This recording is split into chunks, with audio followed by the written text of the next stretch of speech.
Hi, I'm Menaka Raman-Wilms, and you're listening to The Decibel from the Globe and Mail. UK Prime Minister Liz Truss has been in the job for about a month now, and suffice to say, it's been a rocky start. The big announcement was a mini budget, but it's really quite substantial. So on the personal side was probably the most controversial one that she eventually walked back is the tax rate for top earners. And top earners in the UK would be over £150,000. And that went from 45% down to 40%. That's Lucille Perreault. She's a researcher at the Sprott School of Business at Carleton University, and she specializes in taxes. And Lucille has been looking at the UK's mini-budget, which was announced on September 23rd. There were a host of proposed cuts to personal taxes, corporate taxes, and some others, like even one on alcohol.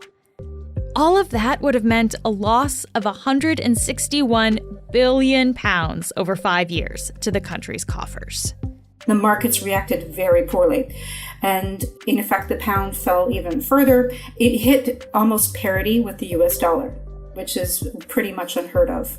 In the days after, Liz Truss and her Chancellor of the Exchequer, Kwasi Kwarteng, defended their mini-budget. But they gave up on a part of it on Monday. Today, Lucille will help us understand what the UK government is trying to do, why the markets really don't like it, and what Canada can learn from this mess. This is The Decibel.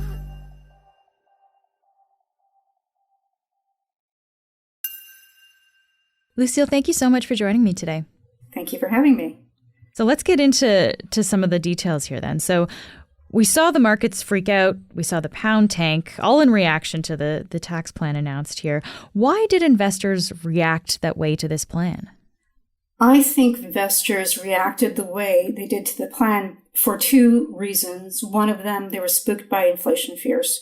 Now, what happened here is the Liz Truss government worked in almost contradictory to what the Bank of England and other central banks were doing in trying to tame inflation. Here, they were actually injecting more money into the economy through a series of either the subsidies or through the tax cuts. So in addition to inflation, there is also concerns about the sustainability of the UK economy. When you take on that much debt, are they going to be able to service their debt? Because the presumption of the Liz Truss government is all these tax cuts are going to be paid for by growth. They were previously projected to have a GDP growth of 1.25%. They believe with these tax cuts that their growth is going to go to 2.5%, therefore paying for all the tax cuts.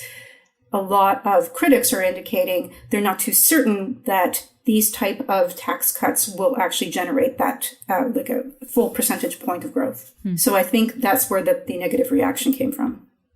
Okay, so maybe we can talk about the economics at play here, like how this would work, how a tax cut would essentially generate growth.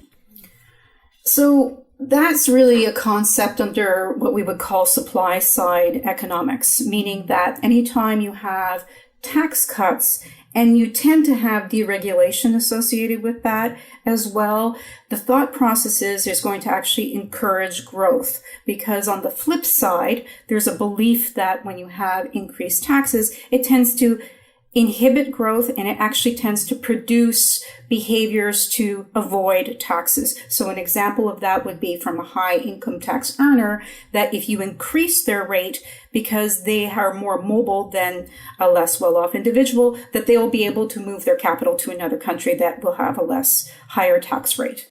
You said supply side economics. I've also heard the term trickle-down economics. Are those the same thing? It is the same idea. And it is the thought process that if I have the tax cuts, that puts more money back into more discretionary income, both from investors, from businesses, and from individual taxpayers. And when we talk about trickle-down economics, like is the idea that like it's the wealth is actually supposed to trickle down, like you're helping the people at the top, and eventually it kind of permeates through all of society? Is that fair to say? Yes, that's the intent of it, that again, businesses would invest more in employees and then investors would buy more shares, expanding the whole growth, and that would have ancillary effects, meaning that there would be more businesses that pop up or more other items to consume. So overall growth in the economy is the thought process behind it. So this was the logic then that was behind the top earners tax cut that Truss initially instituted, but then walked back. Is that right? I guess I'm trying to understand the reason behind this plan. Is this about helping people with the increased cost of living due to inflation, that everything is more expensive? Or is this about growing the overall British economy in bigger terms? Ironically, I would actually say they were trying to do both. So their viewpoints in terms of the subsidy for energy was to lessen the burden of inflation and particularly energy costs on individual taxpayers. But there was concerns about growth. 1.25% growth in a country of GDP is not great. But the problem is, and this is where some of the criticism is, that you need to work in tandem with monetary policy. So currently the Bank of England, just like every other central bank, is increasing interest rates. And that automatically slows down the economy. It slows down purchases because of if you do have to borrow, for example, the cost of borrowing increases substantially. And so it does tend to focus on savings more. So I'm going to save more because I can actually earn more interest on my money rather than spend the money. Versus you have something like this with tax cuts, you're trying to spur the opposite. You're actually trying to spur increased investment into the economy and increased spending. We'll be right back.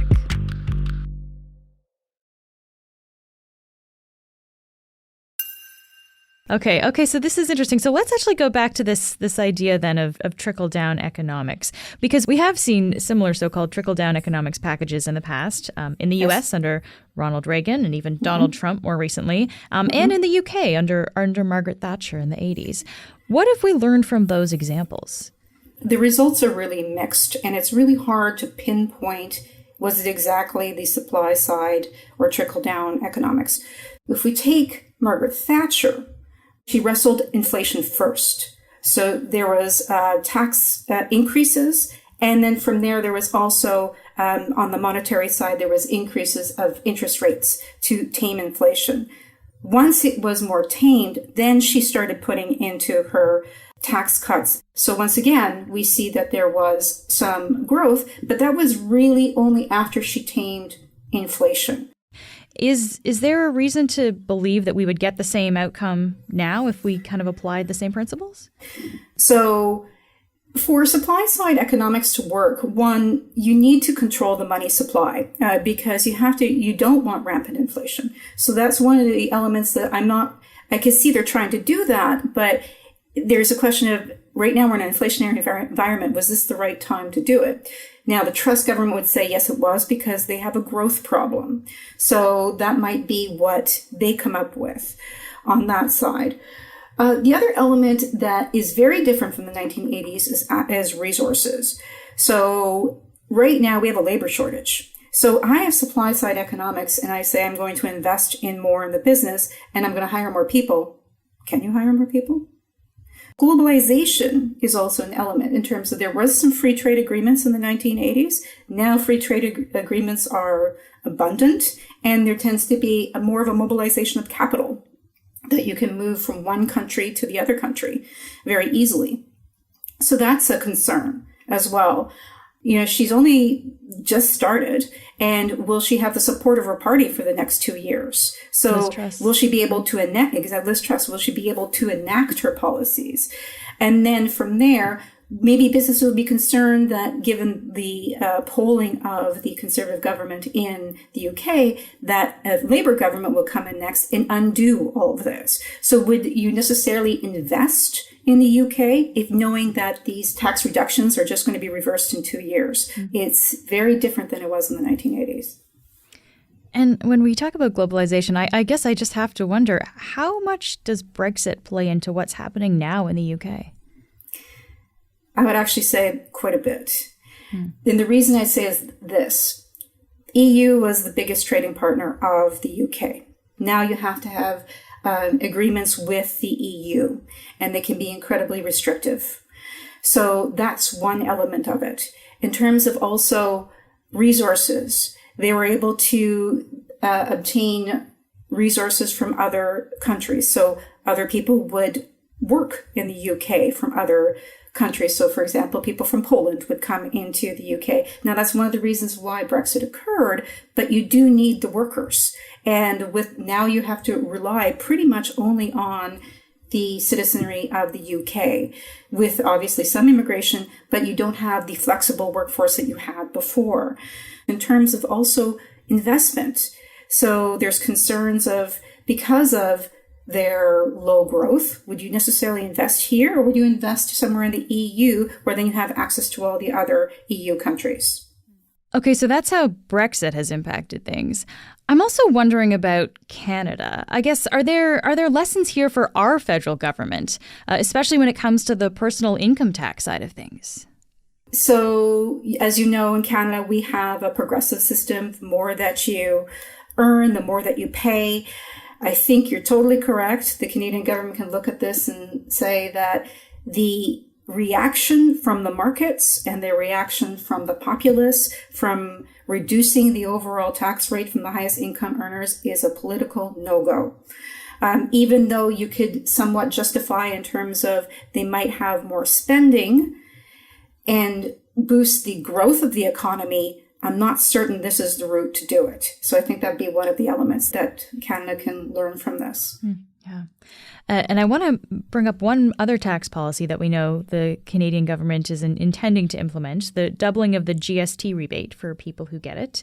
Wealthy people wouldn't receive it. So this is kind of the opposite, I guess, in some ways of what's happening in the UK, because we're actually giving money to people with less of it to help them with the cost of living during this time of intense inflation. I guess, how would you assess that? That's a good question. I would say targeting consumers who are more likely to be affected by inflation is a smarter proposal than an across-the-board, for example, energy subsidy.